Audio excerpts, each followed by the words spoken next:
वालेकुम गाइस। आज की वीडियो में हम थोड़ा सा डिस्कस करेंगे इंसुलिन रेजिस्टेंट और डायबिटिक से रिलेटेड कि ये क्या है और ये है क्या भला और इसको कैसे हैंडल किया जाता है और इसको आप 100% रिवर्सिबल भी कर सकते हैं। चलिए शुरू करते हैं। डायबिटिक क्या है? बेसिकली डायबिटिक एक क्रॉनिक डिजीज़ है जिसके अंदर ब्लड शुगर लेवल्स आपके खून के अंदर ज़्यादा हों, जिससे और मज़ीद कॉम्प्लिकेशंस बढ़ती हैं। तो इसको हम डायबिटिक कहते हैं सिंपल लफ्ज़ों में। अब ये खून के लेवल्स ज़्यादा क्यों होते हैं? बेसिकली क्या होता है कि आपकी बॉडी में एक पेंक्रियास एक ऑर्गन है जिसका काम होता है इंसुलिन निकालना। तो जब ब्लड के अंदर शुगर ज़्यादा होती है तो इंसुलिन फ़ौरन उस शुगर को सेल्स तक पहुंचा देता है। तो इसकी वजह से आपका खून में इंसुलिन जो है, खून में ब्लड शुगर जो है वो ज़्यादा नहीं होती। ठीक है, लेकिन अगर ये सही तरह काम ना करे ये प्रोसेस तो बिल्कुल ये बीमारी हो जाती है जिसमें आपके खून के अंदर बहुत ज़्यादा ब्लड शुगर हो जाती है। अच्छा, ये एक बहुत ही कॉम्प्लेक्स बीमारी भी है और बहुत कॉमनली पूरी दुनिया में इसके ऊपर रिसर्च हो रही है। और ये 2021 की मैं आपको फिगर और फैक्ट्स बता रहा हूँ कि इस वक्त चाइना 140.9 पे है, इंडिया 74 पे और पाकिस्तान का तीसरा नंबर है। 33 मिलियन पे हम पहुँच चुके हैं, यानी कि हर 100 लोगों में से 3 लोगों को ये बीमारी है। 33 मिलियन, पाकिस्तान की जो आबादी है 240 मिलियन है, तो उसी हिसाब से आप लगा लें। इसी तरीके से यूनाइटेड स्टेट्स और इंडोनेशिया, तो हम टॉप 3 में आ रहे हैं। अच्छा, अब ये इंसुलिन बेसिकली क्या होती है? बेसिकली एक नॉर्मल प्रोसेस क्या होता है कि जब भी आप खाना खाते हैं तो हमारे बॉडी के अंदर खून के अंदर ग्लूकोज लेवल ज़्यादा होता है। तो फिर उसके बाद इंसुलिन आती है और उसके बाद उसको बॉडी के अंदर जो है वो प्रोसेस करती है और प्रोसेस करने के बाद वो सेल्स तक चली जाती है और इस तरीके से हमारी ब्लड शुगर लेवल नॉर्मल हो जाते हैं। बट जो पेशेंट इंसुलिन रेजिस्टेंट होता है, या अभी आगे आगे आगे हम बताएंगे इंसुलिन रेजिस्टेंट, ये डायबिटिक पेशेंट होता है, तो उसमें ये प्रोसेस सही तरह काम नहीं करता और आपके ब्लड के अंदर जो है वो ग्लूकोज का लेवल हमेशा ज़्यादा होता है, जिसकी वजह से उसके ऑर्गन्स डिस्टर्ब होते हैं। जैसे आंखें उसकी वीक हो सकती हैं और दूसरे उसके लिवर किडनी वगैरह सब उसके डैमेज हो सकते हैं। तो इसका जो लेवल है उसको ठीक रहना ज़रूरी है बहुत ज़्यादा। ठीक है, इस इंसुलिन रेजिस्टेंस के अंदर यही होता है कि उसकी जो इंसुलिन है वो रेजिस्ट कर रही होती है, यानी कि बेसिकली वो आपका इंसुलिन के लेवल्स उसके आउट होते हैं या कम होते हैं, दोनों सूरतों के अंदर ही होता है। अब इसको हम कैसे वो कर सकते हैं? सिंपल पहला तरीका जो आज हम बात भी करेंगे डाइट के ऊपर। दूसरा है फ़िज़िकल एक्टिविटीज़। आपको पता है कि हम लोग आजकल गाड़ियों में बैठ के ऑफिस जाते हैं और वापस गाड़ियों में आ जाते हैं, तो हमारी कोई एक्टिविटी नहीं है। हमें एक्टिविटीज़ करनी है। ओबेसिटी, मेन रीज़न ओबेसिटी है, मोटापा।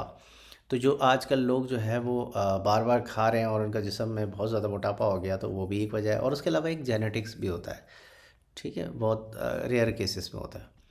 अब ये बॉडी किस तरीके से काम करती है? देखिए, प्रोसेस ये होता है कि जैसे ये आपके सामने एक सोसाइटी है और इसके अंदर बहुत सारे घर बने हुए हैं और आप सिक्योरिटी गार्ड जो हैं वो आपके गेट के पास खड़े हुए हैं। अब होता क्या है कि लेट सपोज़ कि 9 बजे, और 9 बजे सारे ऑफिस लोग जाते हैं, तो 9 बजे लेट सपोज़ ये ऑफिस बने हुए हैं। ठीक है, और क्या हुआ, सारे लोग पहुंच गए, तो क्या होगा, सिक्योरिटी गार्ड का काम क्या होगा, हर आदमी को लेके उसके प्रॉपर ऑफिस तक उसे पहुंचा देगा। ठीक है, और जो भी आएगा 9 साढ़े 9 बजे के बाद फिर वो उसको आप कह देंगे कि भैया हम आपको एंटरटेन नहीं कर सकते। इसी तरीके से जो होगा 6 बजे वो इन सारे लोगों को घरों से निकालेगा और उसके बाद भेज देगा। बिल्कुल हमारी बॉडी भी इसी तरीके से काम करती है कि जब हम सुबह खाना खाते हैं तो फिर हमारे खून में ग्लूकोज आ जाती है और वो ग्लूकोज हमारे जिस्म के अंदर जब आ जाती है तो ट्रिगर हो जाता है फ़ौरन ही इंसुलिन, पैंक्रियास के ज़रिए से इंसुलिन। वो इंसुलिन एक सिक्योरिटी गार्ड की तरह काम करती है और उसका काम ये होता है कि जितने भी ब्लड शुगर सेल्स हैं उनको सेल्स तक पहुंचाए, यानी कि ऑफिस तक पहुंचा दे, इस एग्जाम्पल के हिसाब से। तो अगर ये प्रोसेस इस तरीके से स्ट्रीमलाइन चले, यानी कि एक हम टाइम पे खाएं और टाइम पे हम जो है वो दूसरे वक्त का खाना खाएं, तो ये बिल्कुल स्मूथ चलेगा प्रोसेस। लेकिन अगर यही प्रोसेस डिस्टर्ब हो जाए, लेट सपोज़ कि हर 1 घंटे बाद कोई 10 आदमी आ रहे हो, तो क्या होगा, सिक्योरिटी गार्ड भी परेशान हो जाएगा, उसकी भी एफ़र्ट बहुत ज़्यादा लग रही होगी और एक वक्त आएगा कि सिक्योरिटी गार्ड इसको मेंटेन ही नहीं कर सकेगा। तो क्या होगा कि हर वक्त लोग आ रहे होंगे, जा रहे होंगे, उससे पूरा सिस्टम ख़राब हो जाएगा, उसकी पूरी सिक्योरिटी ख़राब हो जाएगी। और एग्जैक्टली हम भी यही कर रहे होते हैं कि सुबह भी खा रहे हैं, दोपहर भी खा रहे हैं, शाम भी खा रहे हैं, स्नैक्स भी ले रहे हैं और साइड ब्रेकफास्ट भी खा रहे हैं। हमें ऐसे नहीं करना चाहिए, हमें सिर्फ 2 टाइम ही खाना चाहिए, एक सुबह का और एक शाम का। अगर बीच में किसी वक्त खाना भी पड़ जाए तो बहुत लाइट सा लें, और वो भी ऐसा फूड ना लें, वो आगे आके मैं बताऊंगा कि जिससे आपको प्रॉब्लम्स आती हैं। अच्छा, अब इसमें डायबिटिक की टाइप्स होती है। एक होती है टाइप 1, एक होती है टाइप 2, एक होती है गैस्ट्रनल और एक होती है पीडियाट्रिक। ठीक है। गैस्ट्रल और पीडियाट्रिक को तो हम अभी इतना ज़्यादा हाई लेवल पे नहीं डिस्कस करेंगे। गैस्ट्रियल ये होता है कि जब फीमेल बर्थ कर रही होती हैं तो उस टाइम पे उनका इंसुलिन लेवल या ब्लड शुगर उनको बढ़ सकती है, तो भी टाइप 2 बढ़ती है। ठीक है। और इसी तरीके से बच्चों में होती है, जो कि छोटे बच्चे होते हैं उनमें कभी कभी ऐसा हो जाता है। टाइप 1 क्या होती है? टाइप 1 एक ऐसी कंडीशन है जिसके अंदर आपकी जो बॉडी है, पेंक्रियाज है, वो उसने इंसुलिन बनानी ही नहीं है, बनाता ही नहीं है वो। ये इतनी कम बना रहा होता है कि वो उसके यानी कि वो इतनी नाकाफ़ी होती है, तो उसको हम टाइप 1 डिजीज़ कहते हैं। टाइप 1 हो गई, ठीक है। और उसका इलाज क्या है? उसका कोई इलाज नहीं है, उसका सिंपल यही इलाज है कि आप इंसुलिन जो है वो बाहर से दें, यानी कि उसके इंजेक्शन लगाएं। उसका कोई ट्रीटमेंट नहीं है। अगर कोई कहता है कि यार हम टैबलेट यूज़ कर लें, नहीं, उसका अल्टरनेट है ही नहीं। उसका अल्टरनेट सिर्फ ये है कि आप उसे इंसुलिन दें। अच्छा, टाइप 2 क्या है? टाइप 2 में क्या होता है, जिसको प्री डायबिटिक भी कहते हैं। और टाइप 2 में बेसिकली क्या है, यानी कि इसका एक लेवल है, उसमें टाइप 2 के अंदर क्या होता है कि टाइप 2 उसको कहते हैं जिसमें आपकी इंसुलिन रेजिस्टेंस आ रही होती है। ठीक है। तो जो इंसुलिन रेजिस्टेंस आ रही होती है वो यही है कि टाइप 2 कहलाती है। यानी कि जैसे फॉर एग्ज़ाम्पल कि जब आप खाली पेट अपनी शुगर को चेक करते हैं तो शुगर का जो लेवल होना चाहिए, यानी कि 12 घंटे की फास्टिंग के बाद जब आप शुगर का लेवल चेक करें तो आपका शुगर का लेवल 100 से कम होना चाहिए। जब आप खाना खा लें तो उसके फ़ौरन बाद अगर आप चेक करें तो वो 150 तक होना चाहिए, 150 तक होना चाहिए। 150 160 भी दैट्स फाइन, 170 तो भी ठीक है, लेकिन अंडर 200 ही होना चाहिए। और जब आप खाना खाने के 2-3 घंटे बाद आप चेक करें तो वापस उसका लेवल जो है ना, वो वापस 120 तक आ जाना चाहिए। और फिर 2-3 घंटे बाद मज़ीद जो है वो बिल्कुल 100 पे आ जाना चाहिए। तो अगर ये लेवल चल रहे हैं तो ठीक है। अगर आप 200 से ऊपर जा रहे हैं तो फिर आप समझ लीजिए कि आप टाइप 2 डायबिटिक हैं। और उसकी जो पहचान है वो ओबेसिटी है, मोटापा है, या स्ट्रेस भी हो सकता है, या और कोई वजह भी हो सकती है। ठीक है, टाइप 2 कहलाती है। और इसको प्री डायबिटिक भी कहते हैं, यानी कि टाइप 2 को ही प्री डायबिटिक भी कहते हैं। अगर आप जो पहले हमने अभी बात की थी वो प्री डायबिटिक ही है, मतलब प्री डायबिटिक ही कहलाएगा। अच्छा, अब हम बात करते हैं कि इंसुलिन की रेजिस्टेंस क्या है। देखिए, पहले रिसर्च ये थी कि हमारी बॉडी, पहले हमें नहीं पता था, 90s 1902-3 तक तो ये चीज़ पता चली थी कि बॉडी के अंदर ग्लूकोज का लेवल बढ़ रहा है। तो उस वक्त सबकी अंडरस्टैंडिंग यही थी कि ग्लूकोज का लेवल जो बढ़ रहा है तो उसका मतलब बॉडी हमारी इंसुलिन नहीं पैदा कर रही। तो सबको ये पता था कि इंसुलिन कम बन रही है, शुगर ज़्यादा बन रही है, यानी खा ज़्यादा रहे हैं और इंसुलिन हमारी कम बन रही है। ठीक है। और यही रिसर्च थी। तो हम यानी कि जो टैबलेट्स बनी हुई हैं जो डायबिटिक में दी जाती हैं वो यही दी जाती हैं कि आपका पेंक्रियाज जो है ना ज़्यादा इंसुलिन पैदा करे, ताकि जितनी शुगर आपकी बॉडी के अंदर बन रही है तो इंसुलिन भी उसको कवर अप कर दे। लेकिन 1988 के अंदर एक डॉक्टर साहब थे, अमेरिकन एंड्रिकोलॉजिस्ट हैं, उनका नाम था जेराल्ड। इनको फादर ऑफ इंसुलिन रेजिस्टेंस भी कहा जाता है। इन्होंने ये चीज़ देख करी कि जो पेशेंट इनके पास आ रहे थे तो उनका ब्लड शुगर बहुत ज़्यादा था, तो जब उनका इंसुलिन लेवल भी चेक किया गया तो पता चला वो भी ज़्यादा है।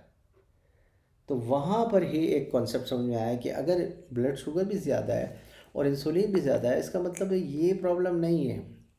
हमारे जहन में तो यही था कि यार क्या नाम है, इंसुलिन कम बन रही है इसी वजह से ये हो रहा है। लेकिन बाद जब उन्होंने उनके टेस्ट किए गए तो उन्हें पता चला कि नहीं नहीं, इंसुलिन तो बहुत ज़्यादा बन रही है। और ग्लूकोज भी ज़्यादा बन रही है, तो फिर कोई और चीज़ है जो कि प्रॉब्लम कर रही है। वो ये है कि हमारे सेल्स उस इंसुलिन को एक्सेप्ट ही नहीं कर रहे हैं, उस इंसुलिन को एक्सेप्ट ही नहीं कर रहा है, रेजिस्ट कर रहा है, इनकार कर रहा है। तो रेजिस्ट जब वो कर रहे हैं तो वहीं से एक नई टर्मिनोलॉजी निकली जिसको हमने ये कहा कि भाई ये इंसुलिन रेजिस्टेंट हो गया ये बंदा, ठीक है। तो ये इंसुलिन रेजिस्टेंस हो गया है, और यही यही जो है वो लेटेस्ट रिसर्च है जो 1988 दिसंबर में की गई। अच्छा, उसके बाद ये था कि इंसुलिन रेजिस्टेंस, जैसे अभी हमने बताया कि बहुत ज़्यादा हम जो है वो ब्लड खा रहे होते हैं खाना, तो उससे शुगर बहुत ज़्यादा बनती है, और फिर उसका सेल्स उसको एब्जॉर्ब नहीं करते, यानी कि सेल्स उसको रिजेक्ट कर देते हैं। वो कह देते हैं कि नहीं भाई, ठीक है। और इसी तरीके से आपका लिवर भी इसी तरीके से उसको सही तरह प्रोसेस नहीं कर रहा होता, और पेंक्रियाज जो है वो बहुत ज़्यादा इंसुलिन पैदा कर रहा होता है, जैसे अभी हमने बताया। लेकिन वो उसकी इतनी ज़रूरत नहीं है जितनी, लेकिन वो बना रहा है और बॉडी रेजिस्ट कर रही है, और उससे आपके क्या होते हैं, ब्लड शुगर लेवल्स हाई हो जाते हैं। यही तीन वजह है। और इसकी वजह क्या है? ओबेसिटी, जैसे मैंने पहले बताया, ओबेसिटी बहुत सारी बीमारियों की वजह है। उसके अलावा बहुत सारी और भी बीमारियाँ, अनहेल्दी डाइट है, जेनेटिक्स है, एज है, और उसके अलावा आपका जो लाइफ स्टाइल है, जो एक्टिविटी है, सेडेंट्री है, यानी कि उसमें आप बैठे रहते हैं हर वक्त, कोई ज़्यादा काम नहीं करते, ठीक है। और जो आपका इंसुलिन रेजिस्टेंस है, इसको टाइप 2 भी डायबिटिक्स कहते हैं, ठीक है। और ये बहुत ज़्यादा कॉम्प्लिकेशंस पैदा कर सकता है। अच्छा, अब एक चीज़ और कि भाई ये डायबिटिक, ये इंसुलिन रेजिस्टेंस इतना इम्पोर्टेंट क्यों है? इतना इम्पोर्टेंट क्यों है कि हम इसको डिस्कस कर रहे हैं? क्योंकि इसके साथ बहुत सारी और बीमारियां हैं जो कि जुड़ी हुई हैं, जो कि इस, अगर आपको इंसुलिन रेजिस्टेंस आप हो गए हैं तो इसका मतलब ये सब कुछ भी आपको जो इस स्लाइड में नज़र आ रहा है, ये सब भी आपको हो गया है। और ये बहुत ही ज़्यादा जो है ना वो डेंजरस बीमारियों में से एक बीमारी है। अगर आपको इंसुलिन रेजिस्टेंट हो गई तो आप टाइप 2 डायबिटिक हो चुके हैं। उसके अलावा मेटाबॉलिक सिंड्रोम्स, ये बेसिकली क्या होता है कि आपके जो ओबेसिटी की वजह से आपका ब्लड प्रेशर बढ़ना शुरू हो जाता है, हार्ट रेट बढ़ जाता है, और मुख्तलिफ किस्म के, उसके अलावा कार्डियोवास्कुलर डिसीज़ हो सकती हैं इससे, ठीक है। यानी कि दिल की बीमारियों का जो बराह रास्त ताल्लुक़ है वो आपके टाइप 2 डायबिटिक से है या इंसुलिन रेजिस्टेंस से है। उसके अलावा आपकी लिवर की जो डिजीज़ हैं, ठीक है, वो इससे हो सकती हैं।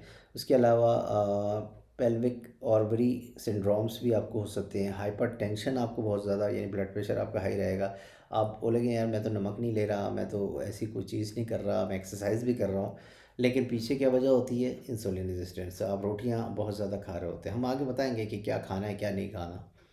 Obesity main reason, excessive fat आपकी बॉडी के अंदर होगा, आपके टमी के ऊपर होगा, आपके स्टमक, आपकी जो हिप्स हैं उस पे होगा, और बहुत ज़्यादा फैट आपको खुद ही पता चल जाएगा। उसके अलावा ये हज़ारों बीमारियां जो मैंने बताई हैं, ये सारी की सारी आ रही हैं। Disease, kidney disease, Alzheimer. Alzheimer क्या होता है? जब थोड़ी सी एज आपकी ज़्यादा हो जाती है तो आपके शुगर के जो पार्टिकल्स हैं वो आपके ब्रेन के साथ चिपक जाते हैं। उससे क्या होता है कि आपकी याददाश्त बहुत ज़्यादा ख़राब हो जाती है, तो उसको अल्जाइमर कहते हैं। अगर ये बूढ़ों में हो जाए तो अल्जाइमर है, बच्चों में हो जाए तो HTAC होता है, एक बीमारी है।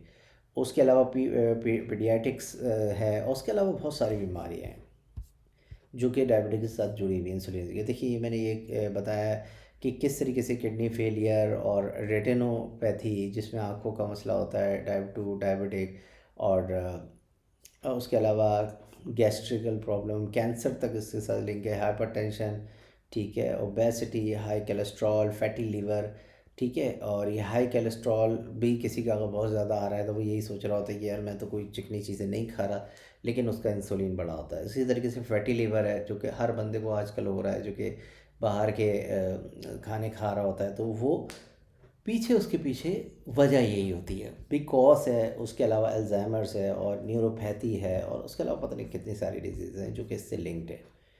अच्छा, प्रिवेंशन कैसे कर सकते हैं? जैसे कि अभी मैंने बताया कि आप हेल्दी डाइट लें। अब हर कोई यही बताता है कि हेल्दी डाइट लें, हेल्दी डाइट लें। भाई हेल्दी डाइट होती क्या है?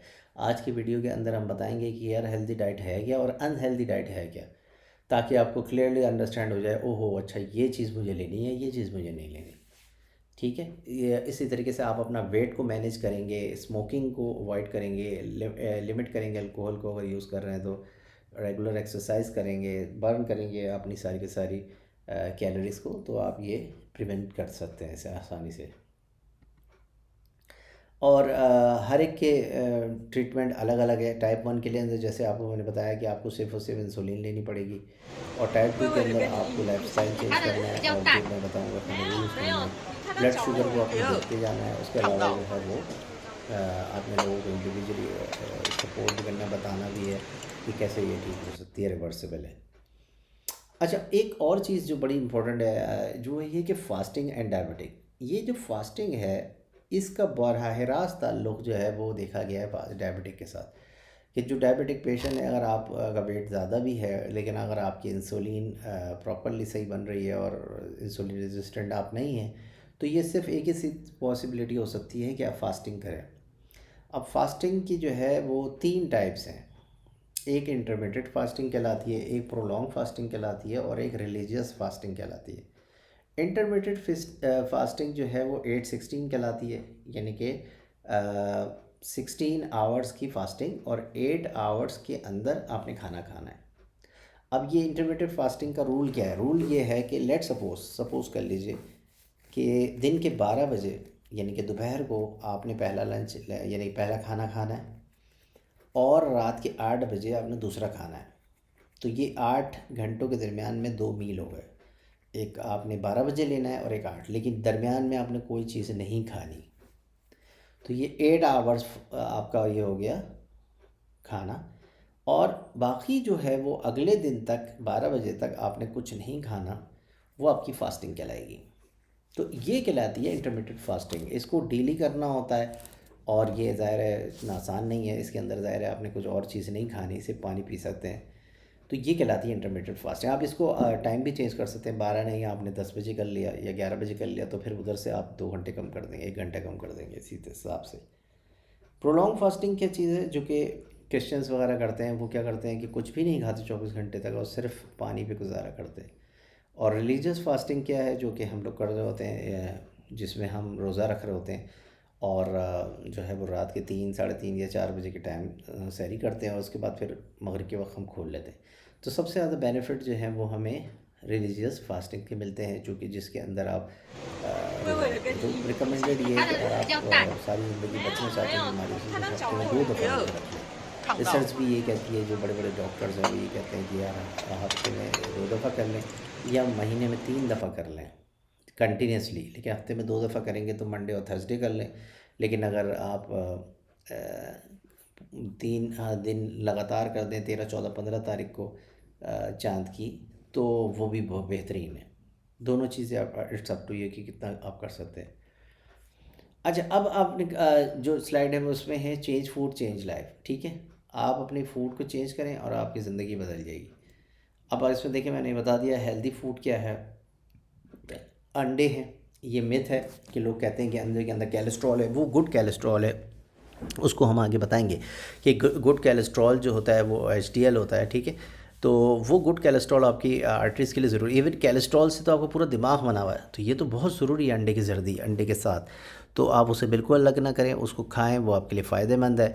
और जो है वो गुड कोलेस्ट्रॉल है। ट्राइग्लिसराइड जो होता है, जो कि चर्बियाँ होती हैं, जो कि आपके स्टमक के गिर्द और इधर उधर होती हैं, वो डेंजरस होती हैं, वही हार्ट अटैक लाती हैं। अगर किसी के ट्राइग्लिसराइड लेवल डिस्टर्ब हैं तो उसको फिर आपका हार्ट का मसला होगा, या हार्ट अटैक उसको ही आएगा जिसका ट्राइग्लिसराइड डिस्टर्ब है, याद रखिएगा। ठीक है, और ये जो गुड कोलेस्ट्रॉल होता है, जैसे कि आपके ऑलिव ऑयल है या देसी घी है, इसके अंदर गुड कोलेस्ट्रॉल होता है, तो ये आप यूज़ करें, ये तो बहुत अच्छी चीज़ है। जो चीज़ आपने कम करनी है वो कार्बोहाइड्रेट्स हैं।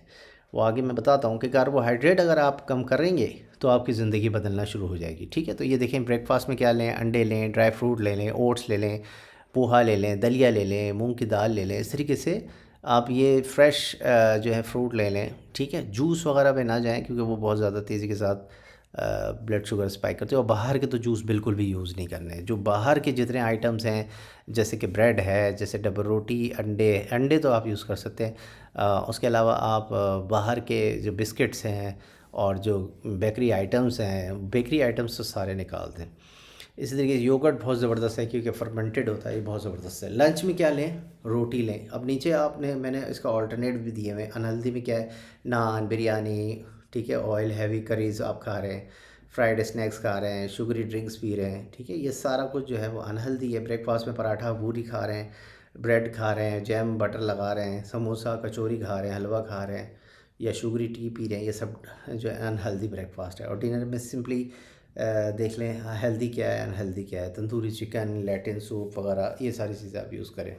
और जो डिनर है उसके अंदर आप अच्छे खाने खाएं जो कि जो हेल्दी है। इसके अलावा ये मैंने आपको बता दिया कि अच्छा जो कॉन्सेप्ट है वो उस कॉन्सेप्ट को याद रखिएगा कि आपने क्या करते हैं, किसी भी फूड में तीन पार्ट होते हैं।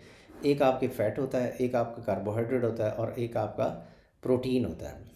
जब आपने इस बीमारी से बचना है तो आप याद रखें वो चीज़ें जिनके अंदर बहुत ज़्यादा प्रोटीन है वो यूज़ करें, जिनमें बहुत ज़्यादा फैट है वो यूज़ करें, लेकिन जिसमें बहुत ज़्यादा कार्बोहाइड्रेट है उसको यूज़ ना करें। आप ऑटोमेटिकली आपकी बॉडी जो है ठीक होना शुरू हो जाएगी। लो कार्ब्स पे जाना होगा आपको, इसको कीटो भी कहते हैं, ठीक है। और इसका जो बेहतरीन तरीक़ाकार है वो ये है कि जैसे अगर रोटी है, गंदम की रोटी है या चावल है, ये बहुत ज़्यादा इनके अंदर जो है ना कार्बोहाइड्रेट होता है। इतनी आपको ज़रूरत नहीं है जितने आपने ले लेते हैं, तो आपने इनको रिड्यूस करना है। और अगर आपको टाइप 2 डायबिटिक हो गई है तो आपने बहुत रिड्यूस करना है, इसको पोर्शन कंट्रोल करना है। यानी कि आपने क्या करना है कि एक प्लेट के अंदर आपने 1 चमचे चावल ले लिए, ठीक है, बाकी आपने दाल ले ली या चिकन ले लिया, या उसके अलावा सलाद आपने ले ली, तो सलाद से आप ज़्यादा पेट भरें एज़ कम्पेयर टू चावल और रोटी के, उसको बहुत मिनिमम कर दें। और आपको अगर बहुत ज़्यादा टाइप 2 डायबिटिक बहुत ज़्यादा आप हो चुकी तो फिर इन चीज़ों को छोड़ना पड़ेगा आपको और कीटो डाइट पे जाना पड़ेगा, जिसमें कार्बोहाइड्रेट बहुत ही कम होते हैं, ठीक है। और ये देखिए मैंने चार्ट बना के बता दिया कि देखिए ओट्स, आप मिल्क लेते हैं, फ्रूट्स लेते हैं, इधर पराठा ले रहे हैं आप, ठीक है।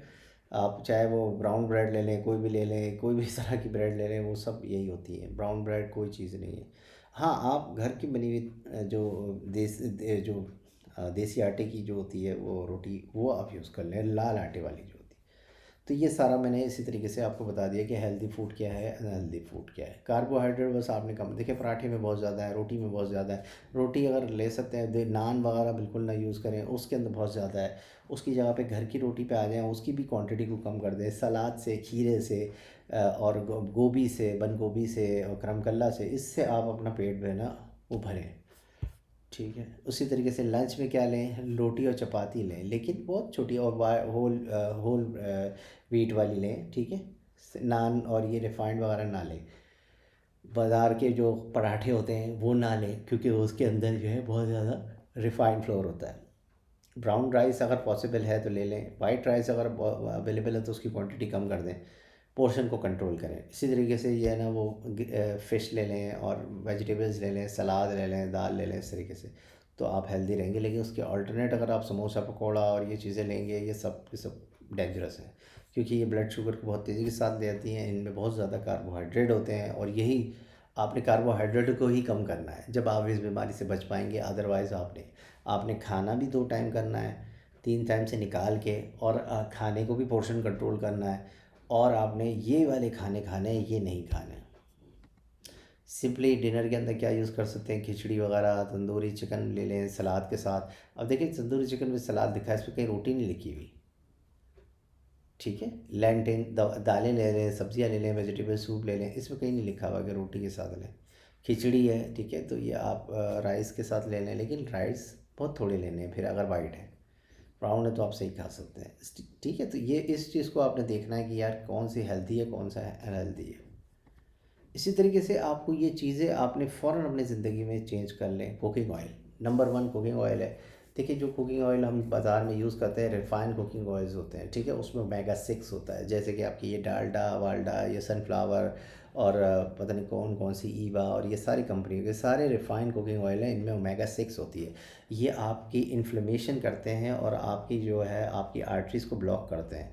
अगर आप बहुत कंटिन्यूसली इनको इस्तेमाल करते रहेंगे तो 8-10 साल बाद ये प्रॉब्लम्स आना शुरू हो जाएंगी, और ये आपका जो बिल्कुल अनहेल्दी कहलाते हैं, ठीक है। तो आपने इन सबों को निकाल देना है। अब इसकी जगह क्या लेकर आएँ, तो सबसे पहले आप लेकर आएँ एक्स्ट्रा वर्जिन ऑयल। देखिए एक्स्ट्रा वर्जिन ऑयल जो है ना कुकिंग के लिए नहीं है, ये दोबारा सुन लें। एक्स्ट्रा वर्जिन ऑयल कुकिंग के लिए नहीं है, क्योंकि इसका बॉइलिंग पॉइंट बहुत ज़्यादा नहीं होता, 130 के करीब है, तो ये फ़ौरन के फ़ौरन अचीव हो जाता है। तो आपने क्या करना है कि कुकिंग के लिए कौन सा यूज़ करें, मस्टर्ड ऑयल यूज़ करें। मस्टर्ड ऑयल बिल्कुल सेफ है, बस इसमें एक प्रॉब्लम आती है यूरिक एसिड की। अगर आपको इसका एक टेस्ट भी होता है, आप वो भी करा सकते हैं। तो एरोसिक एसिड अगर आपका जिस तेल में ज़्यादा होगा सरसों में, तो वो आपका बहुत अरसे बाद जाके आपको प्रॉब्लम करेगी, अदरवाइज़ वो भी सेव है। तो उसका सिंपल तरीका ये है कि अगर आप जो अच्छी वाली सरसों होती है, जिसको कनोला वाली भी कहा जाता है, उसको यूज़ कर लें आप, मस्टर्ड ऑयल, यानी कि कनोला उसकी एक शाख है। तो कनोला वाली जो है मस्टर्ड ऑयल वो यूज़ करें। ठीक है, अगर वो नहीं मिल पा रही है तो आप क्या करेंगे, एक आम सरसों ही का तेल ले लें और उसके अंदर एक आटे का जो पेड़ा होता है वो डाल दें और उसको बॉईल कर लें और ठंडा कर लें, तो आटे का पेड़ा निकाल दें। तो अब उस आटे के पेड़े ने सारी उसकी जो है वो, उसके अंदर जितनी भी ज़्यादा कसाफ़तें हैं, जितनी ज़्यादा उसके अंदर एरोसिक एसिड है, वो उसको सक कर लेगा। तो अब ये मस्टर्ड ऑयल जो है, इसमें स्मेल भी कम हो जाएगी और ये फ़ायदेमंद भी हो जाएगा। तो मस्टर्ड ऑयल लें, कोकोनट ऑयल लें, देसी घी लें, और एक्स्ट्रा वर्जिन ऑयल को आप रखें सलाद पे डालने के लिए, या एक चमचा ओरली रोज़ाना ले लें। ये बेस्ट हेल्दी ऑप्शन है। और ये अनहेल्दी ऑप्शन है जो मैंने आपको बता दिया। फ्लोर में आपने रेड आटा, जो चक्की का आटा होता है जिसके अंदर खुश्की होती है, वो ही आटा यूज़ करना है। उसके अलावा आप उस आटे के अंदर मुख्तलिफ़ चीज़ें भी मिला सकते हैं, जिसको मल्टीग्रेन आटा भी कहते हैं, जिसमें आप बाजरा, मकई, बारले, ये चीज़ें भी मिला लें। लेकिन अगर आप नहीं मिला सकते तो फिर किसी दिन बाजरे की रोटी खा लें, किसी दिन मकई की रोटी खाएं, किसी दिन जो है वो जौ की रोटी खा लें, जौ का दलिया खा लें, और ख़ाली आप आटा ही यानी कि गंदम ना खाएं, और खाएं तो गंदम तो होल व्हीट खाएं। इसी तरीके से वाइट शुगर और जो है वो बिल्कुल डेंजरस है। और जो शुगर से रिलेटेड जितने भी आ रहे हैं, गुड़ भी, अगर इसके अंदर हम देखें जैगरी को भी, तो गुड़ और शुगर दोनों ही एक ही चीज़ है। अगर कोई समझता है कि यार गुड़ जो है वो ज़्यादा फ़ायदेमंद है, ऐसी बात नहीं है। वो भी अगर आप टाइप 2 डायबिटिक हैं तो हरगिज़ यूज़ नहीं कर सकते। ठीक है, क्योंकि उसके अंदर ग्लाइसेमिक इंडेक्स बहुत हाई होता है और वो भी आपकी शुगर को बहुत ज़्यादा तेज़ी से बढ़ा सकता है, तो उसको यूज़ नहीं करना। यूज़ क्या करना है, स्टीविया। स्टीविया एक क्या, एक पौधे का नाम है, एक पत्ता है, बाज़ार में आजकल मिल भी रहा है स्टीविया के पत्ते। वो बहुत ज़्यादा कुदरती तौर पे मीठा होता है। आप चाय बनाएं तो उस पत्ते के अंदर आप जोश दे दें तो ऑटोमेटिकली चाय का टेस्ट चेंज हो जाएगा। हनी यूज़ कर लें, लेकिन हनी ओरिजिनल हो। ठीक है, उसी तरीके से आप जो है वो बग़ैर चीनी को यूज़ करें। इसके अलावा देखिए, यहाँ पर मैं एक और चीज़ बताता चलूँ कि ये जो चाय होती है, चाय ये बहुत डेंजरस होती है, क्योंकि ये इसके अंदर जब दूध डलता है और चीनी डलती है और पत्ती डलती है, चीनी को भी अगर ना भी डालें तब भी ये एसिडिक बन जाती है, और हर वो चीज़ जो एसिडिक है बॉडी के लिए डेंजरस है। तो आपने चाय को भी ख़त्म करना है, उसकी जगह कोई और टी यूज़ कर लें, मसाला टी यूज़ कर लें, रात को कैमोमाइल टी यूज़ कर लें जो कि नींद बहुत अच्छी लाती है। ठीक है, तो उसके अलावा आप क्या करें कि ग्रीन टी यूज़ कर लें। ठीक है, अगर आपका वज़न भी कम होगा, बहुत अच्छी होगी, पत्तों वाली ग्रीन टी, वो जो टी पैक वाली होती है वो नहीं, पत्तों वाली ग्रीन टी, वो यूज़ कर लें, तो ये आपके लिए बहुत हेल्दी हो जाती है। ठीक है, तो आप खाने खाने के कभी भी बाद, आधे घंटे बाद यूज़ करें जो भी यूज़ करना है। सॉल्ट, पिंक सॉल्ट और हिमालय सॉल्ट, यही सबसे बेस्टिंग सॉल्ट है, यही आप यूज़ करें। और ये जो उसके अलावा जो होता है वो सॉल्ट, वो हरगिज़ यूज़ ना करें, जो आजकल वो आयोडीन के नाम से आ रहा है या सी सॉल्ट है, वो अच्छा नहीं है। उसके अलावा मिल्क, देखें जो जितने भी मिल्क जब बाज़ार में मिल रहे हैं डब्बे, वो दूध है ही नहीं। वो तो आपका समझ लीजिए वाइटनर है, और वो डेंजरस है, और वो बिल्कुल भी हेल्दी नहीं है, तो उसको आपने यूज़ नहीं करना। और प्रोसेस जो है ना मिल्क, वो उनको भी यूज़ नहीं करना। ठीक है, तो आपने कौन सा यूज़ करना, मिल्क सिर्फ एक ही है, और वो ऑर्गेनिक मिल्क है जो आपको बाड़े से मिलता है या आपको जो घर में डिलीवर करता है। ठीक है, आप उसको पैसे थोड़े ज़्यादा दे दें तो आपको खालिस ला के देगा, वही दूध सबसे बेहतरीन है। और जब आप उसे बॉयल करते हैं तो वैसे भी उसमें बैक्टीरिया मर जाते हैं, तो वो ही आप सबके लिए बेस्ट है। ठीक है, तो होपफुली आपने क्या करना है कि अगर आपने टाइप 2 डायबिटिक से बचना है तो एक ही चीज़ याद रखें कि आपने कार्बोहाइड्रेट कम लेने, और कार्बोहाइड्रेट जो है वो आपका रोटी में और चावल में बहुत ज़्यादा होते हैं। ठीक है, तो आपने या तो अगर आप बहुत ज़्यादा, आपको डायबिटिक हो चुकी है, बहुत ज़्यादा आपका नुकसान हो चुका है, तो आपने इन चीज़ों को रोकना होगा बिल्कुल ही। जिस कीटो डाइट पे जाना पड़ेगा, आप सर्च कर लीजिए कीटो डाइट में, आपको पता चल जाएगा क्या है। उसमें क्या होता है कि आपने इन चीज़ों को, जिनमें कार्बोहाइड्रेट बहुत ज़्यादा है, उनको रिड्यूस करना है। ठीक है, फ़ैट को आप बढ़ाएं। ठीक है, आप जितने भी नट्स हैं उनको यूज़ करें। ठीक है, अंडे, डबल रोटी, और ये डबल रोटी को हटा दें। तो जितने भी आपके पास कार्बोहाइड्रेट हैं उनको लो कर दें, या उनका पोर्शन कंट्रोल कर दें। जैसे मैंने बताया कि एक प्लेट है, अगर आपके सामने चावल रखे, बिरयानी आ गई, तो आपने क्या करना है कि एक पोर्शन में आपने चावल ले लिए। ठीक है, एक पोर्शन में आपने वो गोश्त ले लिया, और जो बाकी दो पोर्शन है उसमें सलाद डाल दी। अब ये नुकसान नहीं करेगा। तो इसी तरीके से आपने जो है वो चावलों को मैनेज करना है, इसी तरीके से आपने रोटी को भी इसी तरह मैनेज करना है कि रोटी कम कर दें, सलाद बढ़ा दें। ऑटोमेटिकली आपके जो है ना जिस्म से फ़ैट भी कम होना शुरू हो जाएगा, आपकी डायबिटिक कंट्रोल भी हो जाएगी। और आखिर में ये दो साहब हैं, इरफान जाहिद साहब हैं और बसरा साहब हैं, इनको आप पढ़ें। इनके बहुत ज़बरदस्त लेक्चर्स हैं जो कि डायबिटिक से रिलेटेड हैं, जो कि आपको कम्प्लीटली गाइड करेंगे कि किस तरीके से आप अपनी डायबिटिक को रिवर्स कर सकते हैं। तो ये थैंक यू वेरी मच।